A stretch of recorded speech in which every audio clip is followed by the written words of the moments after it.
നമ്മളിന്ന് ചെയ്യാൻ പോകുന്ന ഒരു ഐറ്റം കൊഞ്ച് റോസ്റ്റാണ്. അപ്പോൾ അതിനാവശ്യം കൊഞ്ച്, ഒരു 1/2 കിലോ കൊഞ്ച് ഉണ്ടാവും.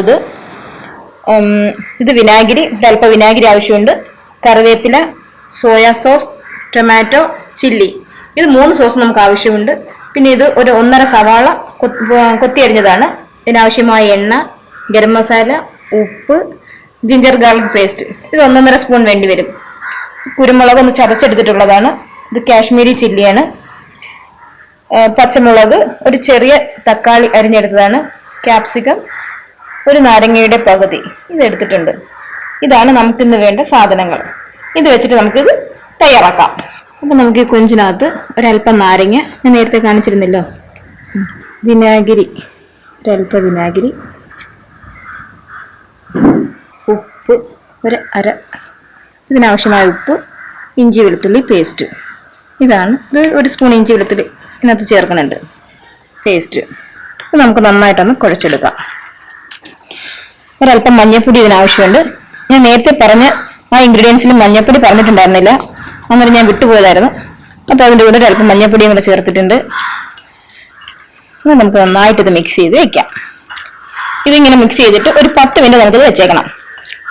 10 മിനിറ്റ് കഴിഞ്ഞിട്ട് നമുക്കിനി ബാക്കി കാര്യങ്ങൾ ചെയ്യാം. നമുക്ക് അടുപ്പ് കത്തിച്ച് പാൻ ചൂടാക്കാൻ വെക്കാം. ചൂടായിട്ട് നമുക്ക് ഇതിനകത്തേക്ക് എണ്ണ ഒഴിച്ചു കൊടുക്കാം. ഈ എണ്ണ ചൂടായി വരുമ്പോഴേക്കും നമുക്ക് ഇതിനകത്ത് ഇത് ഓരോ കൊഞ്ചിങ്ങനെ എടുത്തിട്ട് കൊടുക്കാം.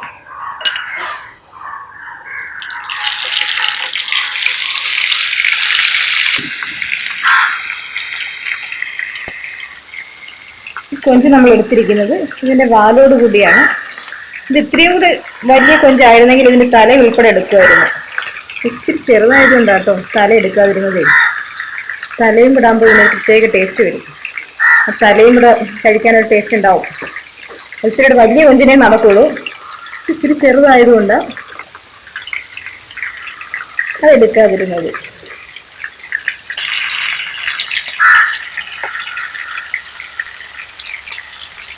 നിങ്ങളെല്ലാവരുടെയും കമൻസ് അത് പറയണം കേട്ടോ. എന്നാലല്ലേ എനിക്ക് ശരിയും തെറ്റും തിരിച്ചറിഞ്ഞ് അത് മെച്ചപ്പെടുത്താൻ സാധിക്കുമല്ലോ. അപ്പോൾ ഈ കൊഞ്ച് നന്നായിട്ട് മൂത്ത്, നമുക്ക് ഇത്രയും മൂപ്പ് മതി. അപ്പം നമുക്കിത് കോരാം. നമ്മൾ ഈ എണ്ണ തന്നെയാണ് ഇനി ഇതിൻ്റെ ഉള്ളി വഴറ്റാൻ പോകുന്നത്. ഇതൊരു 1.5 സവാള ഉണ്ട്. ആ സവാള നമുക്ക് ഇതിലേക്ക് ഇടാം. സവാള ഒന്ന് വാടിക്കോട്ടെ. നമ്മൾ നേരത്തെ ഇഞ്ചി വെളുത്തുള്ളി പേസ്റ്റ് കൊഞ്ചിനകത്ത് ഇട്ടിരുന്നു. അപ്പോൾ നമുക്ക് ഇതിനകത്തേക്ക് ഇതുപോലെ 1 സ്പൂൺ ഇഞ്ചി വെളുത്തുള്ളി പേസ്റ്റ് ചേർക്കാം. അപ്പോൾ നമ്മൾ നേരത്തെ നമ്മൾ പച്ചമുളക് ഇട്ടില്ലായിരുന്നല്ലോ ഇതിനകത്ത്. അപ്പം നിങ്ങൾ കുറച്ച് പച്ചമുളക് ഇടുന്നുണ്ട്. ഒരു 3 പച്ചമുളക് മതിയാകും കേട്ടോ. 4ആയിട്ട് ഇതിലിട്ട് നമ്മൾ ഇട്ടതാണ്. ടൊമാറ്റോ, അത് കുറച്ച് ടൊമാറ്റോ നമ്മൾ ഇതിനകത്ത് ഇത്തിരി പേസ്റ്റ് ചേർക്കുന്നുണ്ടാവുമല്ലോ ടൊമാറ്റോയുടെ. അപ്പോൾ അതുകൊണ്ട് നമുക്ക് കുറച്ച് ചേർക്കാൻ മതിയാവും. ഇത് കാശ്മീരി ചില്ലി, ടീസ്പൂണിൻ്റെ കണക്കാണ് കേട്ടോ. ഒരു 1.25 ടീസ്പൂൺ, ടേബിൾ സ്പൂൺ അല്ല, ടീസ്പൂൺ ആണേ. കുരുമുളക്, ഒരു അര സ്പൂൺ കുരുമുളക് പൊടി. നമ്മൾ നേരത്തെ മഞ്ഞൾപ്പൊടി കൊഞ്ച് കുഴച്ച് വെച്ചപ്പോൾ ഇട്ടായിരുന്നു. അപ്പോൾ ഇതിനാവശ്യമായ മഞ്ഞൾപ്പൊടി ഒരു 1/2 സ്പൂൺ നമ്മൾ കൊഞ്ചിലിട്ടിട്ട് അതിൻ്റെ ബാലൻസ് ഇച്ചിരി മഞ്ഞൾപ്പൊടി ഇതിന് മസാലയ്ക്ക് വേണ്ടിയിട്ട് മാത്രം. ഒരല്പം ഗരം മസാലപ്പൊടി, അല്പം മതി കേട്ടോ. ഇതൊന്ന് മൂക്കട്ടെ. നമ്മൾ ഇതിനകത്തേക്കിന് സോസുകൾ ഒഴിച്ചു കൊടുക്കുകയാണ്. ഇത് ചില്ലി സോസ്,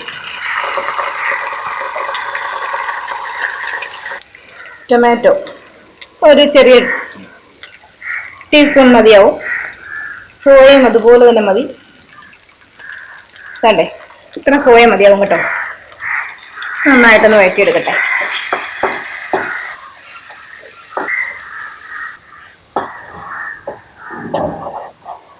നമ്മളിതിനകത്തേക്കിന് കൊഞ്ചിടുകയാണ്. കൊഞ്ചിനകത്തേക്ക് ഇടുകയാണ്. എന്നിട്ടുണ്ടല്ലോ ഇതിങ്ങനെ ഇളക്കിയെടുക്കണം. ഇതിൻ്റെ ടേസ്റ്റൊക്കെ അറിയണമെങ്കിലേ ഇത് ചെയ്ത് നോക്കിയെങ്കിലേ പറ്റത്തുള്ളൂ.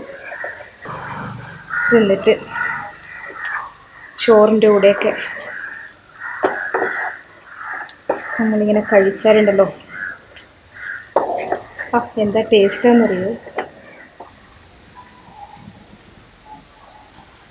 നമ്മൾ ഇതിനകത്തേക്ക് നേരത്തെ ഞാൻ കുറച്ച് കറിവേപ്പില ഇട്ടിട്ടുണ്ടായിരുന്നു. ലാസ്റ്റ് നമ്മൾ ഇതിനകത്ത് ഇനി കുറച്ചുകൂടെ കറിവേപ്പില ഇട്ട് കൊടുക്കുക. ആ കറിവേപ്പിലേൻ്റെ മണമൊക്കെ അങ്ങോട്ട് പൊങ്ങിയിട്ടെ. ഇത്രയും കറിവേപ്പില അങ്ങോട്ട് കിടക്കട്ടെ. ഈ കറിവേപ്പില ഞങ്ങളുടെ വീട്ടിലുള്ള കറിവേപ്പില തന്നെയാണ്. ഓ, നമ്മുടെ കറി അങ്ങനെ കൊഞ്ച് റോസ്റ്റ് അങ്ങനെ റെഡിയായി. നമ്മൾ നേരത്തെ ഉപ്പ് കൊഞ്ചിൽ ഇട്ടിട്ടുണ്ടായിരുന്നു. മസാലയ്ക്ക് ഈ സോസിനെല്ലാം ഉപ്പുള്ളത് കാരണം ആവശ്യാനുസരണം മാത്രം ഉപ്പിട്ടാൽ മതിയാവും. ഒഴിക്കുന്ന സോസിനൊക്കെ ഉപ്പുണ്ടാവും. ഉപ്പ് നോക്കാതെ ഉപ്പെടുത്തിടരുത്. ആവശ്യത്തിന് നോക്കിയിട്ട് ഉപ്പ് ചേർക്കുക. നമ്മൾ കറിവേപ്പിലേക്ക് ഇട്ട് കഴിഞ്ഞു. ഇനി നമ്മൾ ലാസ്റ്റ് നമ്മൾ പറഞ്ഞില്ലേ ക്യാപ്സിക്കം, ആ ക്യാപ്സിക്കം കുറച്ചിടുകയാണ്.